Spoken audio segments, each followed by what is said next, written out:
Je fais toujours de la trampoline en robe.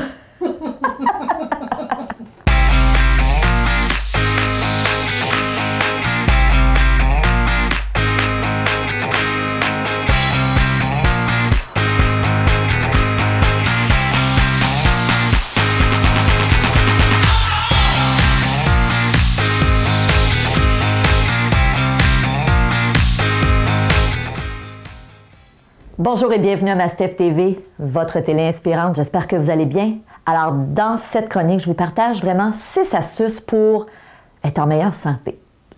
C'est carrément ça. Vous savez, il y a un lien direct entre notre courbe de bonheur et notre santé. Ça arriverait en 2e place.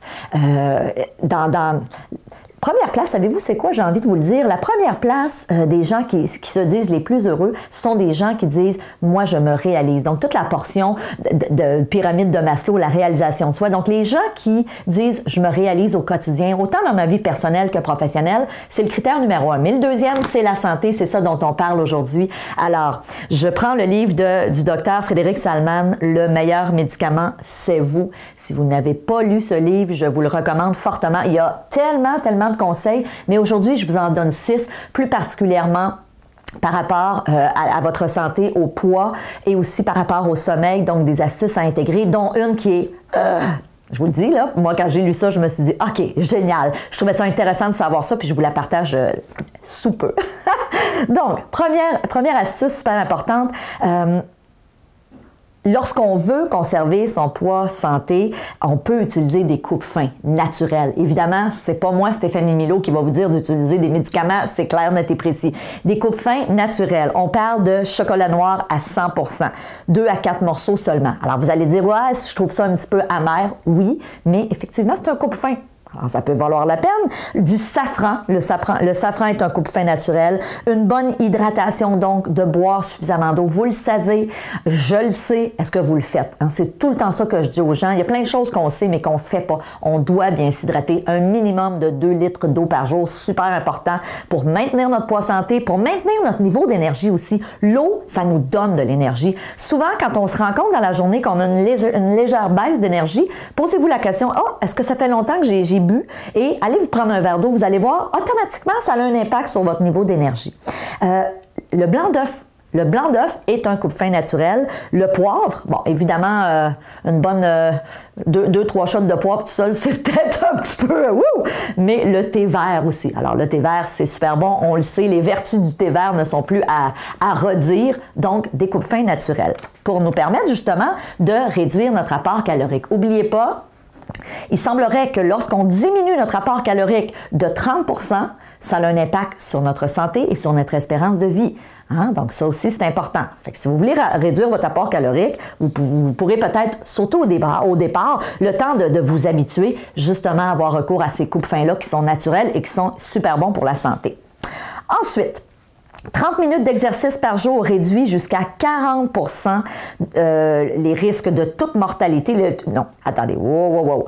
30 minutes d'exercice par jour réduit de 40% les risques de toutes les causes de mortalité, que ce soit les cancers, l'Alzheimer ou les maladies cardiovasculaires. Et vous savez, c'est sûr que vous le savez ça, 30 minutes par jour. Tout le monde vous dit ça, je ne suis pas la première à vous le dire. Mais encore là, je vous lance le défi, est-ce que vous le faites? Et très souvent, les gens...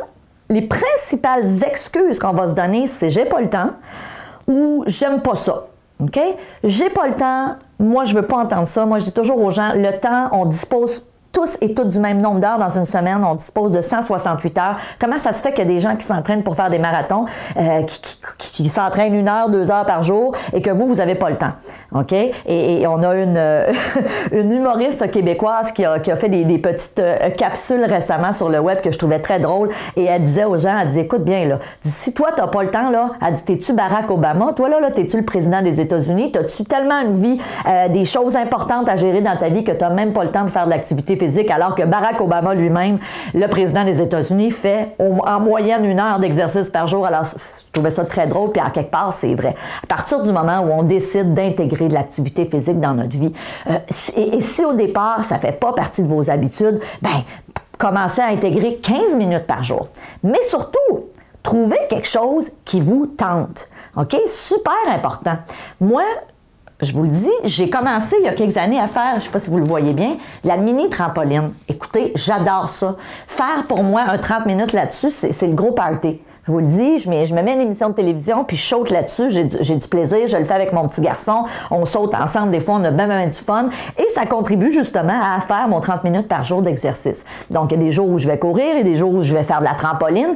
Trouvez-vous quelque chose qui vous allume, ça peut être en équipe, ça peut être un sport, ça peut être de la danse, quelle que soit ça peut être de la marche. La marche, c'est super bon pour la santé. Mais faites au moins un 30 minutes par jour pour justement votre santé d'aujourd'hui, mais aussi pour votre santé future. Hein? On veut une belle expérience de vie et on veut surtout vieillir en santé. Mon super truc que j'ai découvert, bien, quand je dis truc, c'est pas un truc, mais ce que j'ai découvert là-dedans que je ne savais pas et que je trouve tellement intéressant, Frédéric Salman nous dit, les 20 premières minutes de l'activité physique, on brûle juste du sucre. OK? L'essentiel se passe pendant les 10 ou 20 minutes qui suivent, au cours duquel c'est là qu'on va brûler les mauvais gras. Donc, évidemment, si vous dites, moi, j'ai quelques livres ou quelques kilos en trop et que vous voulez perdre du poids, bien, on l'a dit tout à l'heure, oui, il faut baisser. Oups, j'ai perdu ma boucle d'oreille. Pas grave. Hein? C'est les joies du direct, exactement. Donc, le docteur Salman nous dit, oui, il faut bouger. On l'a dit tantôt, il faut réduire notre apport calorique, mais c'est important aussi de bouger. Ceci étant dit, on le sait maintenant, les 20 premières minutes, vous allez brûler du sucre. C'est les minutes qui suivent où là, vous allez aller brûler de la graisse. Donc, assurez-vous au moins de faire votre 30 minutes. Et si au départ, vous ne le faites pas, c'est pas grave, mais essayez de tendre à vous en aller vers ça, de dire, OK, chaque fois que je fais de l'activité physique, quitte à en faire 3 ou 4 fois semaine si vous n'en faites pas tous les jours, mais au moins rendez-vous à 30 ou idéalement 40 minutes parce que c'est là, surtout si votre objectif est de perdre du poids, que vous allez brûler vos graisses. Alors, super truc, super astuce intéressante si vous souhaitez, ne serait-ce des fois que perdre 4-5 kilos ou 4-5 livres. L'idée, ben, c'est ça, c'est que vous savez maintenant que ça se passe après 20 minutes. Autre astuce.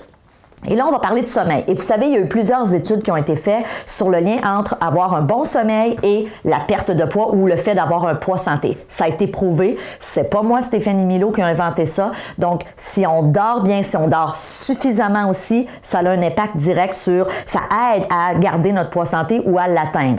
Maintenant, super intéressant encore dans le livre du Dr Salman, une grasse matinée le week-end ne permet pas de récupérer complètement de la fatigue de la semaine.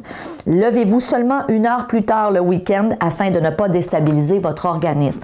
Et moi, j'ai lu énormément d'ouvrages sur le sommeil. J'ai même eu des invités. Si vous êtes membre à Mastef TV depuis un petit moment, j'ai reçu Brigitte Langevin il y a quelques mois, qui est une auteure québécoise qui a écrit sur le sommeil, qui a une clinique du sommeil. C'est fort intéressant et c'est prouvé qu'effectivement, on devrait le plus souvent possible se coucher toujours aux mêmes heures et se lever à peu près toujours aux mêmes heures.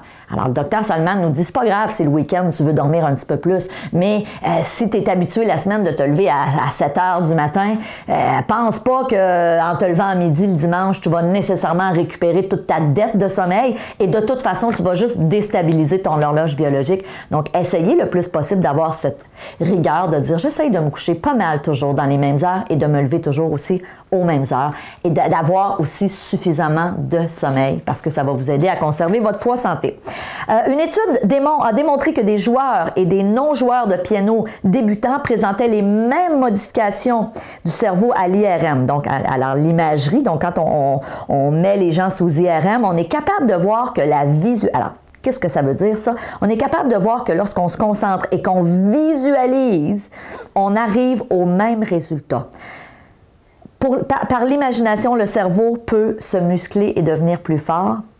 Ceci étant dit, si vous me connaissez depuis un moment, vous savez que je suis fascinée par la visualisation. La visualisation est un outil extraordinaire pour vous aider aussi à perdre du poids.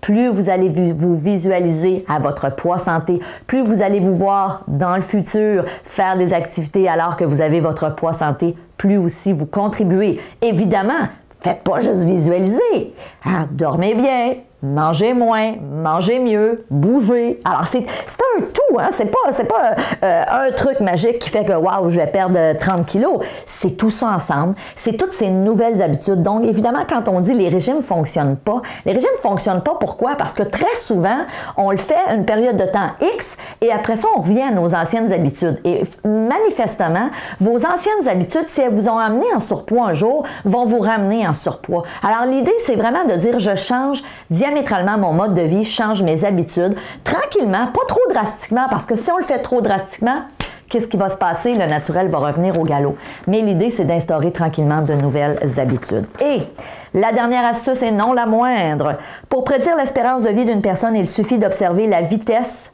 de la marche d'un sujet âgé. Globalement, plus un sujet se déplace vite et bouge rapidement, plus il maintient une bonne force musculaire et augmente sa longévité. Est-ce que vous marchez vite? Je ne sais pas quel âge vous avez, mais moi, je peux vous dire, pour les gens qui me connaissent personnellement, moi, je suis une fille qui marche vite. Et quand j'ai lu ça, je me suis dit, hey, ça veut dire que je vais vivre bien. Wow! Mais effectivement, donc, essayez d'augmenter la cadence de votre pas. Il semblerait que ça a un impact sur notre espérance de vie. Alors, écoutez, moi, j'ai envie de vous dire, on a juste une vie à vivre. On a un corps qui nous est prêté pour cette vie-ci. Il faut y faire attention. Vous savez, on fait attention à notre voiture, on va faire des changements d'huile, on va faire les freins sur notre voiture, on prend un soin jaloux d'entretenir notre auto. Et malheureusement, il y a plein de gens qui prennent même pas ce soin-là pour leur propre corps. Alors, j'ai envie de vous dire, si vous voulez être plus heureux, si vous voulez avoir une vie justement à la hauteur de vos attentes, à la hauteur de tous vos projets aussi, parce que quand on a des projets, faut avoir la santé. Donc, investissez du temps en vous, investissez dans des saines habitudes de vie. Moi, je vous le dis, c'est tellement important pour moi et j'espère vous contaminer un petit peu positivement en vous proposant ces astuces-là. Alors, je vous dis merci d'être là, merci de votre confiance et on se voit dans une prochaine vidéo. Salut!